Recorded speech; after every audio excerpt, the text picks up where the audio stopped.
Good afternoon, everybody, and welcome to A Beginner's Guide to Backpacking with Amalia Nahumi. My name is Celeste Gasparic, and I'm the Director of Programs and Trainings with Community Nature Connection. I use she, her pronouns, and I'm joining you all today from Gabrielino Tongva Land, otherwise known as Northeast Los Angeles. So thank you for joining us all today, and I wanted to invite folks to jump into the chat with a brief intro. We'd love to learn where folks are joining us from today. You're sharing your name, your pronouns, if you're representing any organization today. And then we'd also encourage you to share what ancestral land you're joining from today. And if you're not sure, I will drop a link in the chat for you to check that out. So a little bit of Zoom housekeeping. There's closed captions, so you can view captions for this if you'd like. There's a button at the bottom of the screen that says closed captioning. CC, and so you can click that to view captions. You're welcome to share your video with us if you'd like, or keep it off. That's your preference. And also, if you'd like to rename yourself, you can do so by hovering over your video screen and clicking the ellipses or the three dots and click rename, and you can just name yourself how you'd like to be addressed, as well as your pronouns. And a little bit about Community Nature Connection. So, Community Nature Connection is a nonprofit, community-based org. We serve the Los Angeles area, and our mission is to increase access to the outdoors for communities impacted by racial, socioeconomic, and disability injustices. We do this by eliminating barriers through advocacy, community-centered programming, and workforce development.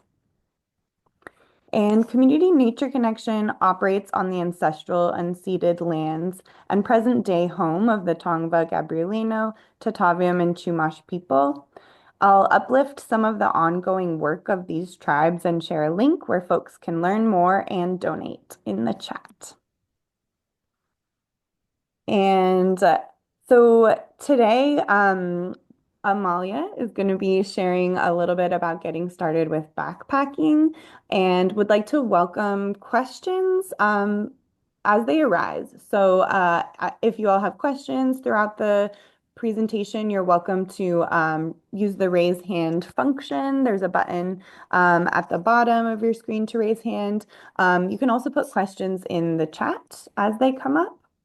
And just a reminder that we are recording the webinar and we'll be or the meeting, and we'll be posting it on our YouTube channel if you want to take a look or share it around. And then lastly, this program today is part of Community Nature Connections Continuing Connections Alumni and Friends program. So this is a program that's an extension of some of our youth leadership programs where we do continuing education opportunities and community building opportunities through like in-person volunteer days and programs, as well as virtual programs such as this one. And so it's open to folks who have gone through CNC's programs before, but we also open it up to friends and folks who are just getting familiar with our organization. So thanks everybody so much for joining here today. And at this time, I'm really excited to introduce our speaker for today. Amalia Nahumi is joining us.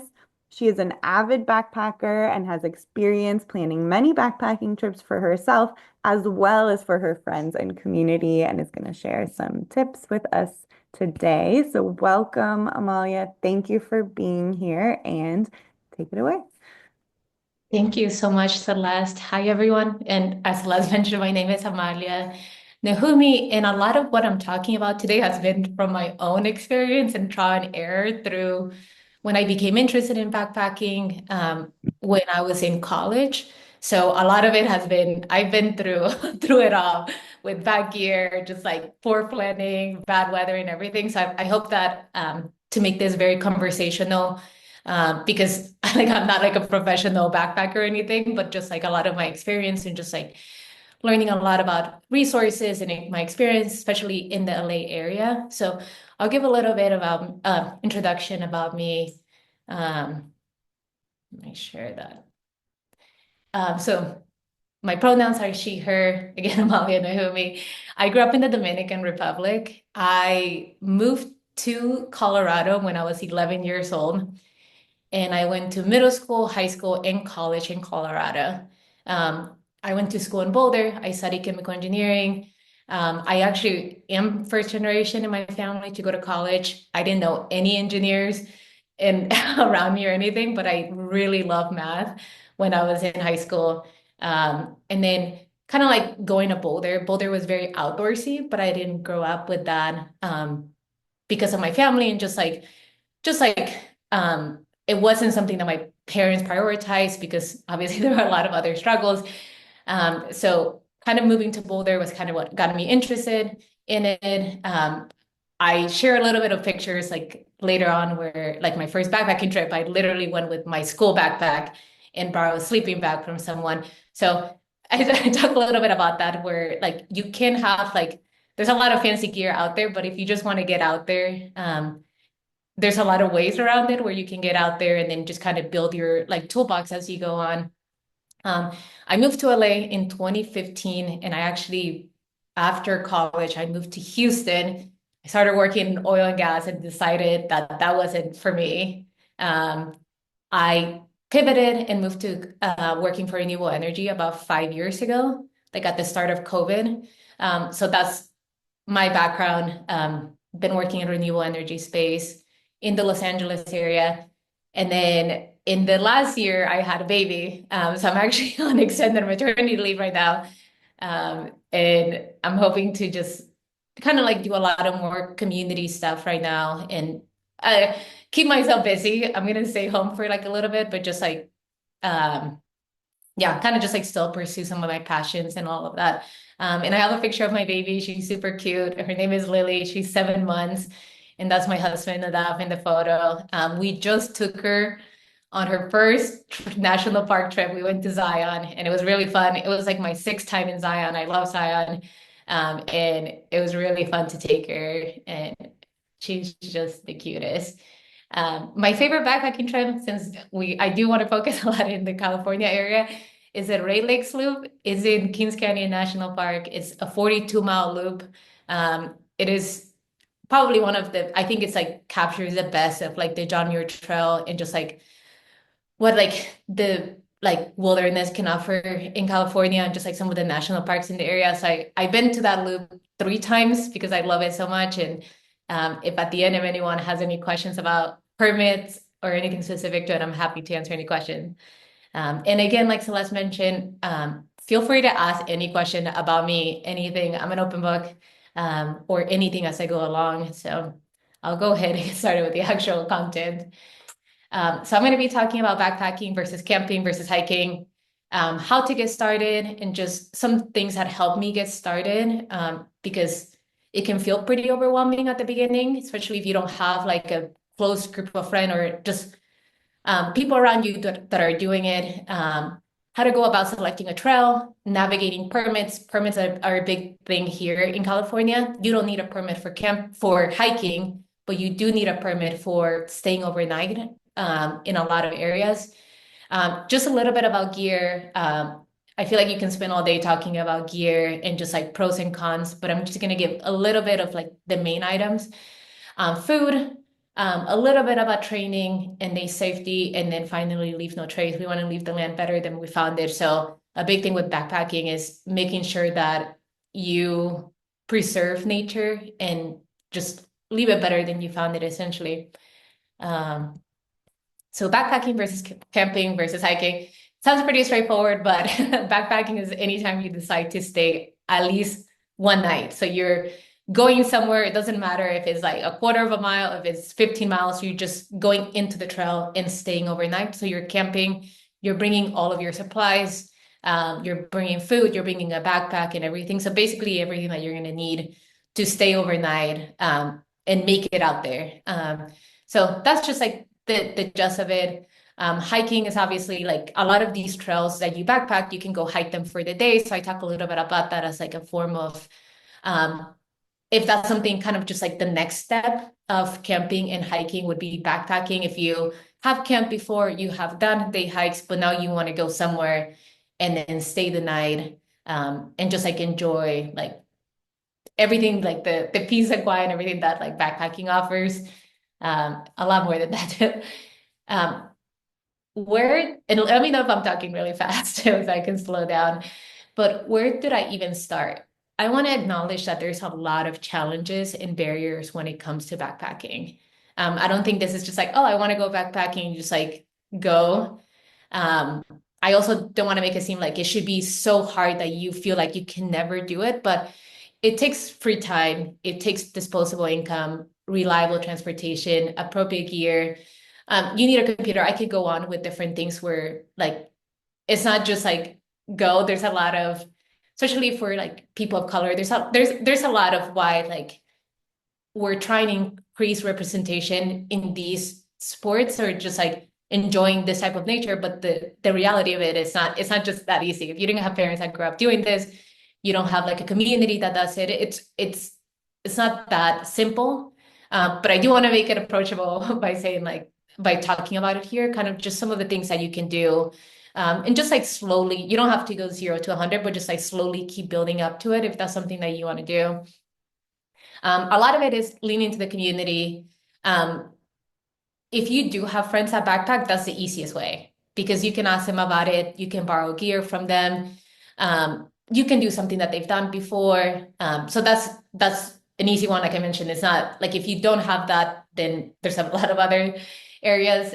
There's a lot of outdoor stores. I highlight REI here if any of you guys have been to REIs because they do have a lot of people that are very like that know a lot of information about trips, gear. Like you can just like go in there and just ask a bunch of questions. They do offer guided trips and classes. They cost money. So I think just like going even online, if you can, like and looking at some of the trips that they offer, just so you can get an idea. They do have a lot of resources or just like going in there and asking questions.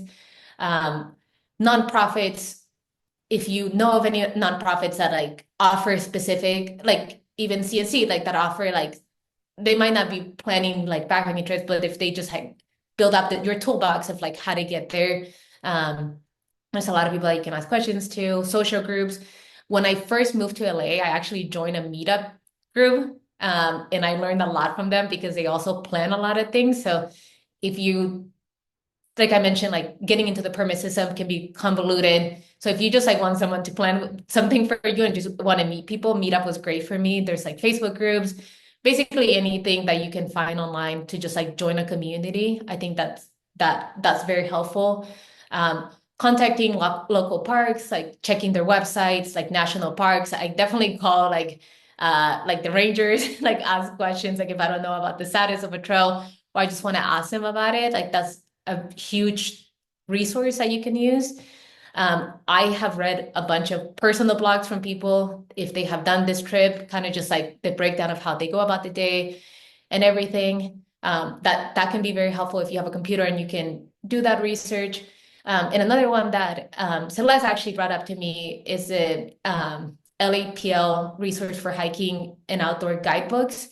So going back to like actually renting like books and like maps and everything, it's like the best way to go. I think we like in general, you think of like going online and researching it if that's an option, but like you can go and like rent out stuff from the library and use that as a resource too. Any questions before I move on to the next slide? I know I mentioned a lot of stuff at once, or anything else that anyone wanted to add? Amalia, I think this might be a good time to mention too that like we know that all of you are bringing your own like knowledge and lived experience around hiking or backpacking, like whether you've just getting started or you have some experience. Um, and so at the end, if there was time, we did also want to welcome participants to share like any resources that they might be aware of too.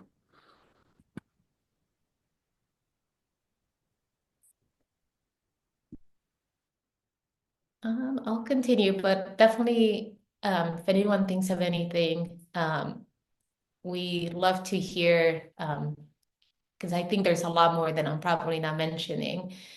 Um, for choosing the location and dates, some of the things to consider. I know this is more geared towards beginner, but like what distance are you considering? For beginner, I would recommend going one night or even like 2 nights tops. But you do want to keep the distance low, look at the elevation gain, which is probably more important. Like how much uphill am I doing? And then the terrain, like is it a pretty easy to follow trail? Is it well established and everything? I took a little photo here. I use All Trails a lot. I don't know if anyone has heard of All Trails, but they do. It's an app, and you do have to pay for it. I can't remember right now how much it is. I think you can still go in and look at their stuff. If you want to look into more details, and you have to pay. But it's basically people like it includes like the length of the trail, the elevation, like what type of route is it? Is it going to be a loop? Is it an out and back? Like kind of just like a little more details, and you can look at the elevation like directly on here. So it shows you like how much elevation you're gaining. So this is eventually what you want to get before you go on a trip, just so you're prepared and you're not surprised about what you're getting into. And then the other thing is like, when did I want to go? Like that's a big thing to consider depending where you're going. Like if you're going in the spring and the fall is better for like desert and lower elevation. Summer is great for like if you're going to like higher elevation to like the mountains because you want to avoid snow, especially if that's another type of gear that you would need if you're camping in snow. And that's just like not recommended for more beginner. You like it just like requires a whole different set of gear and like bringing more clothes and all of that. But you in general, you want to choose some like a moderate time of the year to avoid like any excessive heat and then excessive snow. And this is going to vary per location. So summer is a pretty typical time to go. But if you, depending where you're going, like you don't want to go anywhere that it's like way too hot because that's not going to be enjoyable. And then you have to worry about like getting dehydrated or getting heat exhaustion and all of that, which is not fun. We want to make this fun, especially for first backpackers. So just a little bit on how to go about that. I talked a little about the trail, but find something that is relatively low mileage and lower elevation for when you're starting 1 night to 2 nights. If you can select something that you have done before, you're familiar with, that is like, or maybe something that other people have done that's not just like super, like not a lot of people, there's not a lot of information about it. Because you want to make sure that you're prepared, and a lot of it is like making sure that you're safe at all times too, and if you need to leave the trail that you can exit quickly, and yeah, that you're comfortable. You also want to make sure that you research the trail, like how is it parking? Can I leave my car overnight? Like, are there any closures? Like, are there any permit requirements? And I talked later on about permits, but you just want to be prepared about just like where does the trail start? Like sometimes like you show up to like a trailhead, and it's like the start of the trail is like I don't know, like 20 feet down the road or something like that. But you just like want to make sure that you can research some of the stuff. So it is easy to find. Um, and then, like I mentioned, get a physical map, download the trail map, anything that you can do. I mentioned all trails because it's pretty easy to just like have it on your phone and you can see exactly where you're at and all of that. But you can also bring like a physical map and just like look at markers of like trail crossings and all of that. There's like different ways that you can locate exactly where you are. It's not as like nice as like going on your phone and checking it, but you should be able to know like where you're at in general on the trail, where when you're going. Navigating permits. I think this one is a little bit more like it doesn't fit into a box because it's going to be very specific to where you're going. I will mention that a lot of California requires permits. And that's just like a way to like limit the amount of people that are going, making sure that um, like they know who's going and all of that. So you will encounter a lot of permits, which is not something that you run into when you're hiking. And it's going to be very dependent on the park or national forest or where you're at. Um, One thing that I'm not sure if any of you guys have used recreation.gov, but that is a government service that like a lot of like permitting, like it's used for a lot of permitting, and a lot of it can be booked online. I think it gets a little more convoluted because some of them, like some of the permits are released like 6 months in advance, and then you can do walk-up permits and all of that.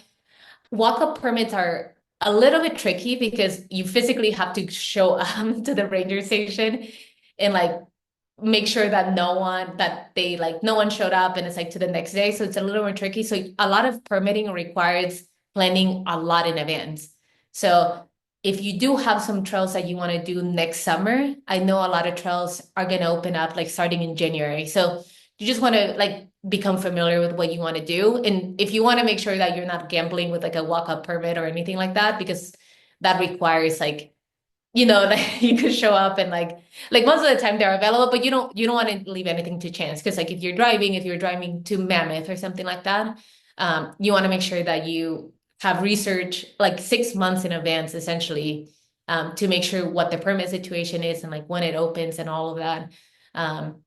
So that's something to take in mind that you like kind of like camping, like a lot of like camping locations, you need to book them pretty far in advance.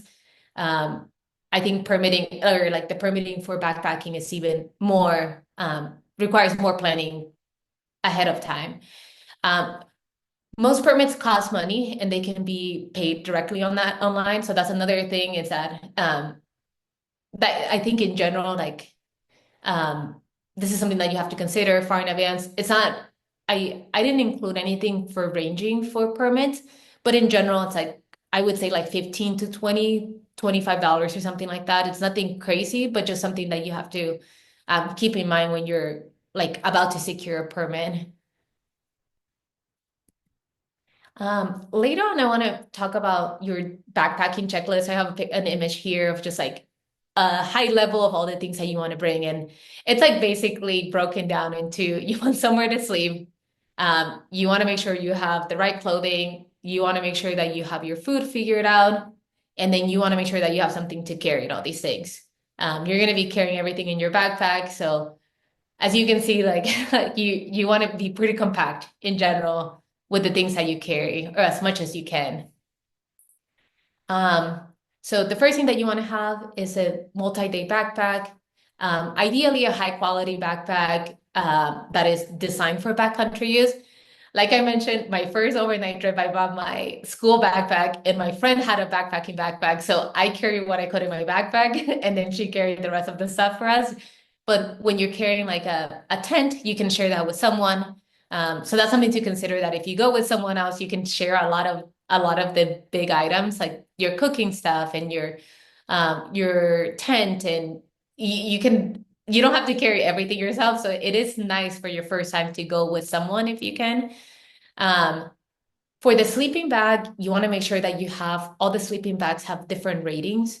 So you want to also make sure that you research ahead of time the temperature roughly at the trailhead and where you're going, because you want to make sure that you're staying warm, especially at night. Then at night the temperature can drop quite a bit. And this is going to be a lower rating than you're probably used to with camping, because if you're going a higher elevation, the temperature is going to be lower and it's going to lower at night. So another thing that you can add is a sleeping pad that adds a little bit of comfort or warmth and comfort. So it can be at the bottom of the sleeping bag. The first time that I went camping, I didn't have a sleeping pad. So this one is really nice, but it's not completely necessary. But it will make things a lot more comfortable. For a tent, I think the tent is one of the heavier things that you're going to carry. So if you can, try to find something that's lighter weight. Um, I think in general, like an average weight is about like 5, 6 pounds. There are tents that are like 1 to 2 pounds, but the price exponentially increases. So just like finding something like that is like that mid-range, like 5 pounds. Like you don't want a tent that is like 10 pounds if you can. A lot of like the camping tents are pretty heavy. So if you what you're used to using for camping might probably won't work for backpacking. Um, but again, like if you have multiple friends and you have like a 4-person tent and you split up everything, it might work, but it's not designed for that. Um, and then another thing that's not required but recommended is trekking poles. They're really nice for just like balancing yourself. Like if you're not used to carrying a giant backpack, like it can be pretty tricky, especially if you have like any river crossings or anything, just like can lose footing really quickly. So again, it's not required, but it is really nice. And you can also like find a stick on the trail, like, like something that will help you. Like this is something that is like later on, like as you decide that you want to keep doing this, you might want to consider investing in that. But if you find a sturdy stick, that also would work great. You just want to make sure that you like stay pretty stable. Another thing is like having a first aid kit. Uh, I I think it's one of those things that it seems like you might not need it until you need it. So just making sure you have like if you're going to high elevation um that you have like any medicine to take. Like if you cut something, like if you get a blister, like blisters are pretty common when you're not used to like maybe traveling a certain distance. So you want to make sure you have like something and you know what's in it to make sure that that you know how to use it. So first aid kit, they like have very little like travel ones that you can bring. You don't have to bring anything crazy, but um, something that you always want to carry in your bag. Headlamp is super important. You don't you ideally don't want to be using your phone for light, so you can be hands-free. But again, these are nice to have. Like if you don't have a headlamp, like you're gonna get by. I don't think from like if you had to like narrow down the things that you really need, like a headlamp is nice, but if you just have like a phone or anything that can provide light, that works too. Um, I mentioned this a few times. You want to make sure that you have a map on your phone, a GPS device. If you know how to use a compass, you just want to make sure that at all times you know where you are on the trail because it's pretty easy to get off trail fast. Like especially when you're out there, like if it's dark at night, you can get carried away. So you want to make sure that you have a tool to get back on trail. Um, I rely on my phone too much and carry a portable battery to make sure that I can charge my phone and just like keep it on airplane mode. Don't use it for anything else. But that's something that you always want to make sure because you want to make sure that you're safe. Another thing that I mentioned here is like biodegradable soap and toiletries. Um, in general, like I think if you're going for a night, like I would bypass the soap and like use wipes or something and then just like carry them out. I've heard mixed things about like bringing I can't even say that word, biodegradable soap and just like how environmentally friendly it is. But that's something that you can consider. I personally try to limit a lot of the toiletries and just like so something that you can bring out and just like not leave anything in the water, like if you're using it in like a river. And if anyone wants to talk about this, I'm not an expert. That's just like my personal experience with it. I try not to carry soap and just kind of things that I can just like pack up and leave, especially if you're doing something shorter. Um, Bear safety items, depending on where you are, you want to bring the appropriate equipment. Bears are like the bigger like animal threat that I can think of because you want to make sure that you're securing your food and make sure that you're also protecting the bears because you're in their habitat. So you want to make sure that you're doing everything you can to also keep them safe. Um, in California, it's most likely that you bring a bear canister versus a rope. There are other areas where I've been on a backpacking trip in Colorado where I've used a rope, but I don't think in general from talking to different like rangers and stuff that they allowed ropes here. Um, Other areas too, you might need a bear spray. I don't think you need it in California. And someone can, if they know more about this, but I've never seen like Yosemite or some of the national parks here like recommend having a bear spray. I think those are more for brown bears. I don't want to be quoted on this, but I've never carried a bear spray here. If you're in other areas like Montana, Alaska, and there's or grizzly bears, that's somewhere where everyone carries a bear spray. But in California, I think with black bears, I don't think you need it. One thing that always stuck to me, I went to Glacier National Park and I was asking one of the rangers about the bear spray. And he said something that stuck with me was that he said, if you ever feel like you need to take out a bear spray, it's too late. So he actually was against it. I don't know how much is true, but that stuck with me when he mentioned um, like it is a tool to make people feel safer. And again, like I don't know much about this. I'm just going off like what I've heard before, but some areas do recommend and they like advise on bringing bear spray. I don't know how much of that is true, but that's something that one of the rangers told me when I was asking about it. So don't know, but if anyone wants to speak up on that, I'm happy to hear more about that because that's something I don't know much about or had to worry about. Um, for gear, also clothing, just in general, again, you can go in any clothing. This is just like for your comfort. Like if you can just pick something that is like moisture wicking clothing. You want to make sure that you dress for the conditions. You're just gonna have more fun if you have things that are like if you're wearing hiking boots and you're wearing cotton socks, like you're more likely to get blisters. So again, you can go wearing whatever you have, and I don't think I would like if this is the first time you're spending money on like backpacking. I think things that I would spend it more like on a jacket if it's gonna be cold at night because I think warmth is much more like important. But there are like a lot of clothing that you can buy, like boots that would make it more like they just have a little bit more padding, easier on your feet. Like I mentioned, socks, like synthetic or wool cloths versus cotton, making sure you have gloves and mittens and all of that. And again, like I focus here on things when it's cold, but the same with when it's warm too. Like going somewhere that is really warm can also be pretty tough. So you just want to make sure that you're like dressed for the occasion. And this is the photo that I keep referencing where I stayed overnight with my friend and I brought my school backpack. I did not have gloves and it was really cold. So definitely learn to always bring gloves. And there's like certain things that once you go out there, like as you learn that you're like, well, this is a non-negotiable because this is actually makes things really uncomfortable. Um, so yeah.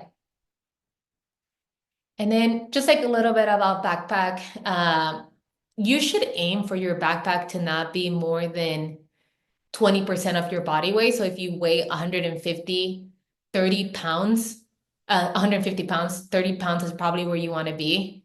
Um, it can be so easy to overpack a backpack and you would feel it pretty quickly.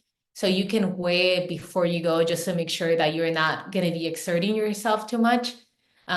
Because, and also like if you know that you're going to be doing like a lower mileage, you can, like pack a little bit more weight. But if you are like trying to minimize, like you want to make sure that you're carrying the weight on your hips and like not a lot on your shoulder. Like a lot of us aren't carrying weight on our backs all the time, so it is going to feel very different, and you will feel the effects of the backpack. So um, what you're carrying, the type of gear that you're carrying is going to make a big impact. So even like the clothes that you bring and all of that, like you only have so much space in your backpack to fit things. So you want to like lay everything out, make sure that everything fits and just like weigh it out before you go. Um, it is really easy to overpack. So start small. You can lay everything out and just like reduce things because you also don't want to forget something by starting to be like too like aggressive about with what you're bringing. In general, overnight backpacks for like 35 liters, I think is on the lower end. For most backpacks, I would say like 35 to 50 liters is like more on average. Once you start going above, like you see a lot of 65-liter backpacks and all of that, that just starts getting more heavy. So the bigger my idea with this is like the more space you have, the more you're gonna want to fill it up. So in general, like I would say like between like I still think 35 is on the lower end unless you have like super ultra light gear, but like 50 to 55 would be where I stay. Like above 60, you start overpacking because you're just like, oh, I have the space, so I want to bring an extra one of these or an extra one of that. So just like some guidelines on backpack selection and just how much you want to carry. Another thing is that you're gonna want to make sure that if it's the first time backpacking, you can get away with just like bars and not cooking anything. I personally didn't have a stove, like a backpacking stove until much later. because then after that, then you have to bring fuel, and it just like changes the type of food that you're bringing. You're going to be maybe cooking like dehydrated meals, and that's another thing that like that can get more pricey too. If you're just going for a night, I think you can bypass like not having like a stove and all of that. But it is nice if you're doing like once you start going to like 2, 3 days that you have some warm food. Um, the most important thing with food is like you want to bring things that are easy and that you're gonna eat. Like you can start carrying like, oh, this bar has like this many grams of protein or like all of this. But if it's not something that you're gonna eat, like you're just gonna be carrying weight for no reason. So that's something that you also want to consider. I bring a lot of candy. I love candy, which is not the best. But I feel like things that have sugar and like pick me ups in general are pretty good for like backpacking, and the same with hiking. But at the end of the day, you just want to make sure that you have things that are easy, but that you're also gonna eat. Um, as you get into backpacking, you're gonna figure out pretty quickly that you can't just like carry a bunch of water because water is really heavy. So you would start with some water to begin with, and that's when like knowing the map, like knowing where your like sources are. Like if you go somewhere that doesn't have a lot of water, like you want to know where you're going to be able to refill your water or like purify water. So that's something that is like super important as you research the trail. Is that you're not going to carry all your water. It's just too heavy if you're staying overnight. There's a bunch of different water filters that you can use. Some people use tablets. I think they're a lot easier to use, but I think they're not like the best for like purification in general. But I think like if it's your first time and you're using it, they both work great. I think I have this Sawyer. I don't know if a lot of you guys have seen this, but it's like a little portable thing. You like screw it onto your water bottle, and then you can squeeze into another bottle. So you can make things pretty easy. You can also just like grab some water from a river in here and just like connect it and then just like squeeze the bag into like your water bottle. So they can be pretty small. Like you don't like I think that technology is getting better, and it's one of the more affordable things, I think. So something huge to consider is like how are you going to drink water? Make sure where your water sources are, um, and that you feel confident using it, because you don't want to get there and then find out that you don't know how to use your water purification and then be trying to figure it out on the spot. Um, so yeah, and for expenses and resources, again, like acknowledging going back to like backpacking, it can be pretty expensive, and the gear is going to be the most expensive thing once you get started. These are things that you're going to be able to keep for a long time, but getting started backpacking can be a lot. Like I think the range for like tents and sleeping bags can range pretty high. And some of the things that you can get like you can get away with like a lower quality, but some of the things like if you're going to be doing this often, like you want to make sure that you have something that you're comfortable with and that keeps you warm and safe at night. um One big thing is like buying secondhand gear or on sale. I think that's huge for when you're starting. You don't need to buy something because you want to make sure that this is something that you're going to use. You just want to try out different things. So I think if you can borrow, find things on sale, especially like the bigger items like a tent, I think that's a great way to start. Um, One of the other things that Celeste also brought up is that this LA basic gear library, which I didn't know about, but you can talk a little bit about it, Celeste too, but it's another tool where you can go in and like rent um some of the gear that you need. Do you want to say anything about that, Celeste? I know this one you mentioned, so I want to make sure. Yeah, just I had Community Nature Connection runs a California Naturalist certification course, and so a student who came through that course with us works for this organization and it's like building out a gear library in the LA area locally. So wanted to shout that out as a potential resource for folks. Yeah, that's awesome. Um, And then some of the things that I went back to, there's a lot of nice to haves with backpacking, but there are things that you need to stay safe. Like you want to make sure that you have a tent that you can set up and it's sturdy and it works. Your sleep system, like your backpack. Um, And then a lot of the other things are nice to have, but you're not going to need them, or it's just like not something that you need to begin with, or you can build up as you go. Other expenses, a lot of the places that I've been backpacking are national parks. And again, they have a lot of resources. A national park pass, like the pass is $80. So that's something to consider as you're like thinking of expenses. And that's for the annual pass. You can get like a week pass and all of that, and that ranges per national park. But if you know you're going to be going, that's something that you can get ahead of time and use if you're going to be going more than two or like three times, then it's worth it. And then Celeste also brought up another checking out state parks pass in the library. I thought this was super cool too. Um, I haven't done a lot of backpacking in state parks, but this is something else that you can use for like just offsetting some of the cost. Um, And then I mentioned this, but make sure to always test out your gear prior to your trip. This is a trip that I went with my friend, and none of us could figure out. We bought this tent used from REI, and it was missing a piece.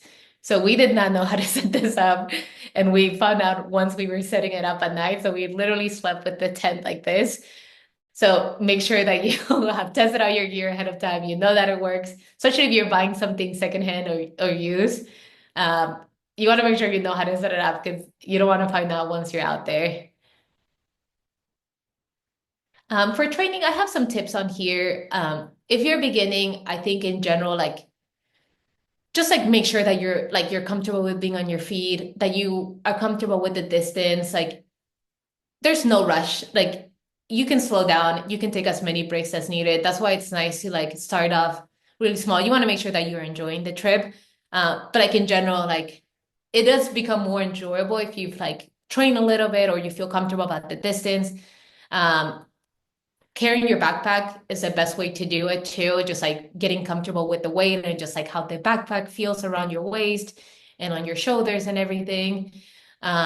If you don't have access to like local trails, like if you have access to a gym, you can go on the stair climber. If you just have like a stair like in your area, just like going up and down with your backpack or just like any sort of incline. Um, Even though that's like a lot of physical strength, like mental strength is also super important too. It can be pretty hard if you haven't backpacked before and you're doing something that you haven't done before. Um, just like make sure that you're like breathing, not allowing negative thoughts. Like there's no rush. Like the only like if you have to hike in the night a little bit, like everything is fine. Like you want to make sure that you enjoy it. In general, you want to make sure that like you want to like make sure you're camping, like setting up your area before it gets dark, just because it gets easier and everything. But I think it goes both ways where like the mental strength and then the physical strength, if you can, I think it would help your trip feel better because you just know what you're getting yourself into ahead of time. And then for safety, just like a couple of tips or things to follow. Speak to a ranger or park staff at a visitor center before, like most of the time, if you pick up your permit like in person, you're gonna have to pick it up in person. Like talk to someone about the trail or just like anything to watch out for. I mentioned earlier, pack a first aid kit, wildlife proof your food, super important. You're going to require a bear canister in a lot of the areas in California. So make sure that you know how to use the bear canister that is closed tight, that you know how to open it, all of that. Pack a map, stay on trail, pack extra layers. Again, temperature can drop and change pretty quickly. So just like being prepared, especially if you're going like in the fall to the mountains, like the temperature and just like the weather can change fast. Paying attention to surroundings and other people on the trail, drink and carry plenty of water, and know how to purify your water. Have an emergency plan. And that includes like letting someone know where you're going, where you parked, and all of that. Also, like if you have to leave in the middle of the night or something like that, that you know, like that you just like have a plan, especially if you haven't been there before. Like if maybe you get there and like the trail like isn't in the condition that you expected or something like that. Just so you know that like what to expect. Another thing that's super cool, a lot of backpacks have a safety whistle built into them in the buckle, like where you strap it. I don't know if any of you guys knew this, but having a whistle in general, like if you don't have that, um, super important. If you need any help, it's just like something louder um, to have with you. And then bear spray, depending on location. I brought that up again, even though I think there's a lot of debate on this, but from my understanding, like there's certain areas that where you should carry bear spray. And then leave no trace, just a reminder of the guidelines. You want to find places better. You want to leave places better than you found them. That includes planning ahead and preparing, travel and camp on durable surfaces, dispose of waste properly, leave what you find, minimize campfire impacts, respect wildlife, and be considerate of others. And that's everything that I was planning on covering. Does anyone have any questions, answer, thoughts, anything to add?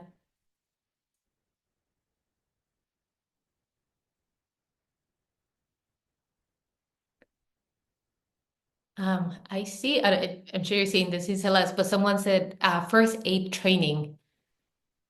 Um, it's a question whether you should have first aid training before going backpacking or like um, if this is something that's offered.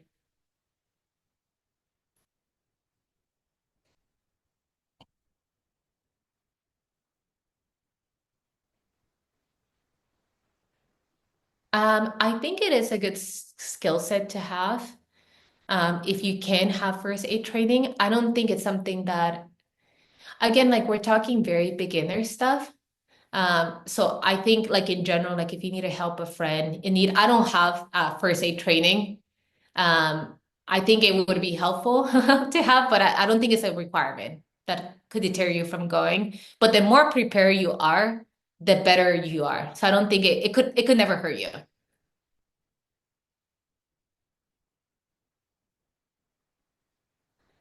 I haven't used Cal Topo, but I'm guessing that's something like where you can see like the elevation and like um just like look up trails. So something to look at. Yeah. Someone else mentioned Avenza Maps to have a digital map. I haven't heard of it, but um yeah, any free resources with maps are great. Um, Someone said great for plotting and elevation info. That's awesome. I'm gonna have to look that up and see.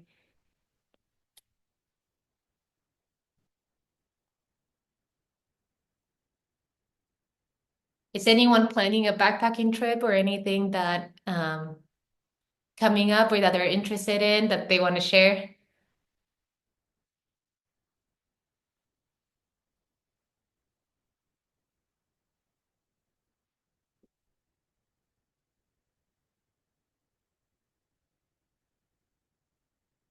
Celeste, have you been backpacking before?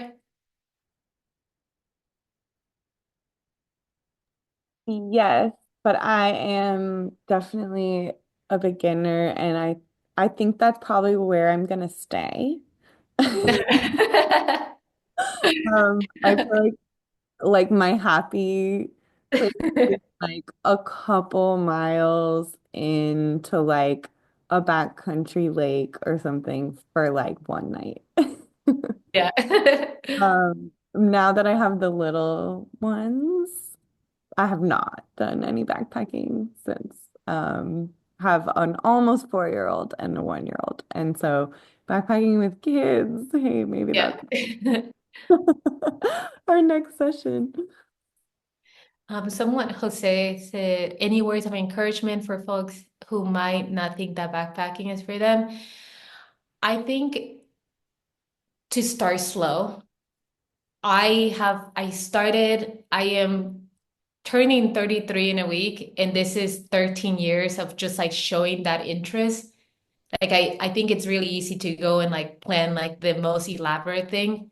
I think backpacking is for everyone. I think that when you get to go somewhere and just like stay overnight and get to enjoy it more, it's very different than like you also get more of that freedom of being away from people and just like actually enjoying like staying the night at a lake or something um that I feel like hiking doesn't offer and camping doesn't offer. But I think my biggest encouragement is to start slow. You don't have to like go 0 to 100. This is just like having that interest and just having some grace and like being slow, like going slow. It's um, what I can say for, and it is for everyone. I don't think I have any special skills. I mean, I grew up family like who didn't backpack like I I mean I don't I think if I can do it and like it just took like me being interested and like pursuing it and just like doing a lot of research myself and just like trying to like join groups and things like that. But I definitely it took a lot of years to get here where I feel comfortable planning my own trip and just like kind of like navigating what I want to do instead of just like joining someone else's trip that I can plan it and like invite friends. And I think there's a lot of fun with like getting to like do your own trip and like kind of like exactly what you want to do. Uh, any backpacking trips that you recommend for beginners within 3 hours, 3 to 4 hours of the LA area? I think in general, now I'm blanking of like I'm gonna have to get back to you.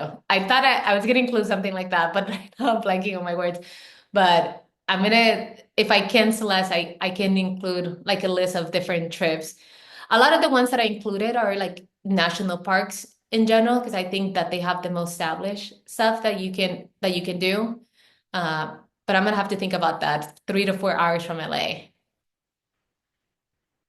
I did an overnight once. Like this was one of my first backpacking trips ever in Joshua Tree, actually. So pretty close by. Of course, you have to be, the weather is a thing there, but um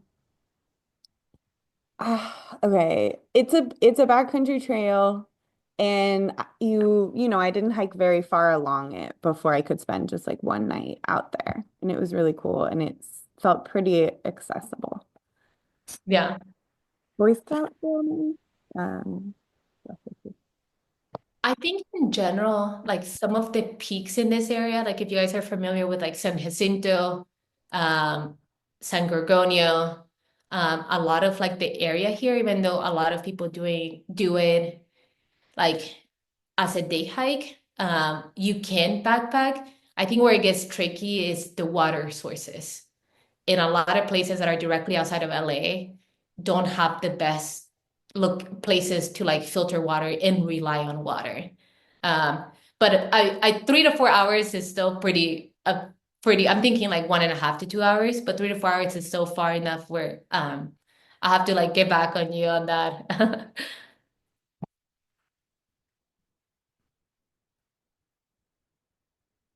But yeah, I'm guessing Celeste, when you went to Joshua Tree, there was no water to filter, or there was no water to filter. yeah, We did not go very far so that we could bring what yeah, we needed, which was very heavy. yeah. Someone said Crystal Lake to Little Jimmy. Do you know where what forest that is? This is from Michael. Yeah, that would be Angeles National Forest out of Crystal Lake to Little Jimmy, which is a spring about 1,500 feet up, just on the saddle of Mount Islip. That's a good little one to do. And then, of course, the Palm Springs aerial tramway to Round Valley would be another one. Yes. I have been to both, but as a hiking trip. Never like haven't backpacked much in that area because of the same thing, just um yeah, just not knowing well like the planning around the water. Any other last minute thoughts or questions? I think Celeste, I'll add a little slide about trips outside of LA area to the slide once you upload it, so everyone can reference it and just yeah. I don't want to talk on the spot right now, especially since my last backpacking trip was like pre-baby, like two-ish years ago. Awesome. Well, thank you so much. Thanks everybody for joining today. I hope that you got a little nugget out of this. And Amalia, how could people keep in touch with you? I mean, I think the closest I the first thing that comes to my mind is like Instagram, but That way, yeah, we could share yeah, your handle for Instagram if you're comfortable. yeah, it's gonna be more trips with baby in the in the recent years. But again, like also like you can share my email if anyone has any questions, like you don't know how to research a trail, like you have something in mind, I'm happy to guide people. You're like, I want to backpack in Yosemite, but I don't know where to start or things like that. So you can also share my email. Okay. Um, Thank you so much. And so, folks, if you were registered for today and you were here today, you will receive a follow-up email from me, and I'll include some of the resources mentioned today, as well as how to keep in touch with Amalia. And want to give a big thanks and a big round of applause to Amalia for putting this presentation together and sharing her experience and all these great nuggets with us. So. Thank you so much, Amalia, and thanks everybody for coming out this afternoon. Thank you, Celeste. Thanks, everyone. Bye. Bye. Have a great afternoon. Thank you. Bye. Bye.